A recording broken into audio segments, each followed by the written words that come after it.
Okay, here we go, Kieran. We are leaving. Any words on this beginning? Not particularly. I know you're only doing this for Greg, so... Fuck you, Greg. Yes. Yes, good. Okay, let's go. Yes, we've forgotten the sun cream, so we're just going back to get some sun cream. But then we'll be starting. Now we're fully equipped with sun cream. We're ready to go. Good. The time is 8:54. Let's do this. Moo! This is for you, Greg. Your friendly neighbourhood cow. Well, we are 1 hour into our walk. Mr. Smythe, how are we getting on? Well, Gregory, here we are. It's another field full of grass. So far we've had fields, we've had grass, we've had more grass, we've had some cows. So we took a few photos of those for you. We've just come through the village of South Nutfield. Yes, here we are. Have there been any problems yet? Well, not for me. Your water pouch has leaked slightly. That's Yes. what you get for buying cheap tap from Mountain Warehouse. Slight leak. Good, okay. So, Ready to carry on? Indeed. Splendid. It's the lambing season, Gregory.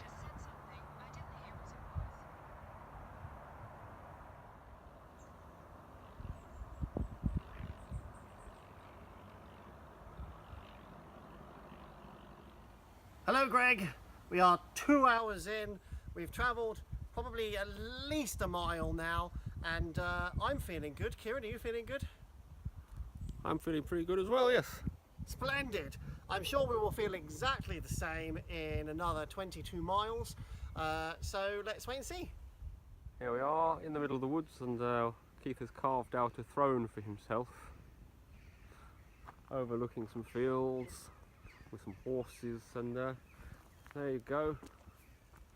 K for Keith. It's impressive, isn't it, Greg? Don't you wish you had one with a G on it?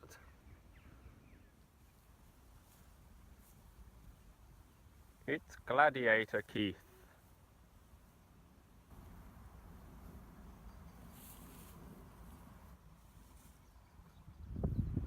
Well, we're still in the field. It is currently 12 o'clock, and Kieran is running away from me doing the gladiator thing, even though he's never actually seen the ending and doesn't know what he's doing. Where's Kieran? Is he over there? No. Ah, there he is. Get the gun. Right, about 3 hours into our adventure. So we started at Earlswood, Surrey. We're now on the outskirts of Godstone. A little treat for Keith should be in store soon. We should be probably skirting around the edges of Godstone Farm, the one that was contaminated by E. coli and had to close a few years ago, but it's back on its feet now. So we might get to see some llamas or something. That's not the sign we're looking for. Oh wait, there it is. So, Kieran is leading the way. I've got no idea where we're going, but he's leading me down this very, very dark pathway. I mean, it's currently 12:30. I don't know why it's this dark. It's quite ominous, and I'm expecting something to jump out on me. Hopefully not Kieran. So here we are at 1 o'clock. So we've been walking for 4 hours, and well, we're at about the 10-mile mark. So not as far as we would have hoped, but not a problem. We have been having a look at the familiar sights, and speaking of which, down that road is a very familiar site where the Bucks got married, according to Mr. Smythe. Yeah, that sounds about right. Yes. Mr. Smythe hasn't annoyed me much yet, so we're all good. How are you feeling? In need of a sandwich. Yes, it is lunchtime, so we're going to go off and have a sandwich at the Buck Barn, and then carry on our adventures. We have entered some mystical forest in the middle of nowhere. And Hello, oh, Greg. it's a Smythe. So, we're now on the very outermost fringes of the easternmost part of Surrey, soon to be crossing the Kentish border into an alien land. Some very nice redwoods here, rather reminiscent of our trips to Scotland. So we thought it'd be nice to film a little bit of footage here for you. And how are we doing, Kieran, after 15 miles? I reckon fighting fit. Yes. I mean, we did pass 2 pubs and you didn't want to go in them, did you, Kieran? Well, I wanted to go in them, didn't I, Kieran? in But fairness, you said you didn't want to go into them. In fairness, it was very painful not to, but you know, I want to remain well hydrated and do this walk in a timely order so that I can hit the pubs when we get to Sevenoaks at the end. I'll remember that. And also, Kieran told me that apparently, like back in the Middle Ages, lots of peasants would have had to do this walk or a similar walk with no shoes on. And I said, that's nonsense. They had shoes in those days. You know, sandals, Nikes. Well, the idea was that they were pilgrims, so they set themselves up to suffer. Oh, yes, yes. Suffering pilgrims. We haven't come across any yet, have we? Nope. So Maybe that old guy with the bloodied stumps back there lying in the middle of the road. Yes, yes. I'm not sure if a car was responsible. But yes, good. Let's see how we get on at 4.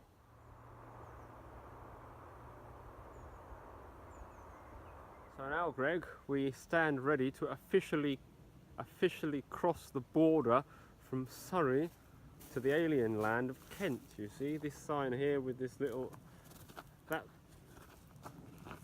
picture there is of an oast house, which is a very, very Kentish thing, and the green sand way markers have changed from the Surrey ones that we've been following so far to the Kentish ones. So we're now crossing the border into Kent. Here we go.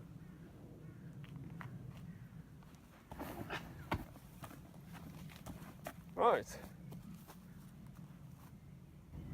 Over and out. For this whole walk, Kieran has just been slowing me down. I would have done this 3 hours ago, really, if it weren't for him. Hi, Kieran. How you doing? Yeah, good. Slightly can feel my feet, but I'm good. Splendid. I'm exhilarated, in fact. Yeah, it's not long now, eh? Well, it's 4 p.m. and in the last hour we managed to slightly get significantly lost. The good news is it wasn't our fault. The signs just ran out and we had Kieran's handy map, so that put us back on track, which was nice. But I think now both Kieran and I are feeling the wear and tear of the journey. We may not make it back alive. The tables have turned. All this walking has turned my legs into nothing more than little stubs, and I cannot compete with Kieran's giant strides, so he is marching relentlessly onwards without me. Actually, Kieran would have made a good soldier in the war. I mean, he would have died horribly in the battlefield and within seconds, but he would have marched there like no other soldier had marched before.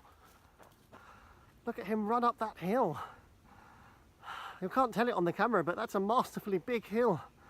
I mean, it's not huge, it's steep. It's a steep hill. And he's still running. Oh, he's an Olympian. Magnificent. Beautiful view there, Mr. Burke. You can tell that we're beginning to suffer somewhat now because we've resorted to this vile concoction in a can in order to try and derive some energy to keep going the rest of the way. Oh look, you can see my reflection in the side of the can. So basically we've done about 21.2 miles, and there's Mr. Russell complaining bitterly about his sore feet. My feet are so... If I take off my shoes, I'm never putting them back on. Why did you make me do this, Kieran? 16 years it's been since I've walked this far.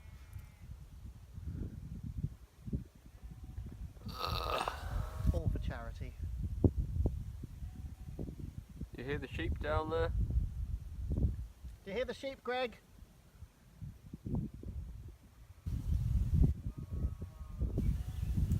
Right, over and out. Well, Mr. Burke. We've done our 24 miles plus, so seems we've probably underestimated the distance that we're going to be walking today. There's another few miles to go, but as you can see, well, Keith is completely conked out. You promised me 24 miles. Yeah, truth is we're probably going to have done about 28 by the end of the day. Oh no, that's more than a marathon. Yeah, Which people run in about 3 hours, but I ain't doing that. that's something to be proud of, really, isn't it? No. And it's all in a good cause. Can I get an Uber? I don't think they come out this far. Oh. Right, over and out. Kieran went off to check we were going the right way because the path split into two, but he hasn't come back.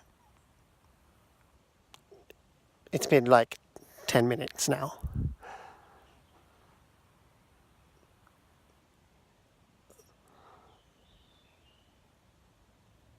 I'm so scared. Ah! Oh, there he is. We've made it to Seven Oaks.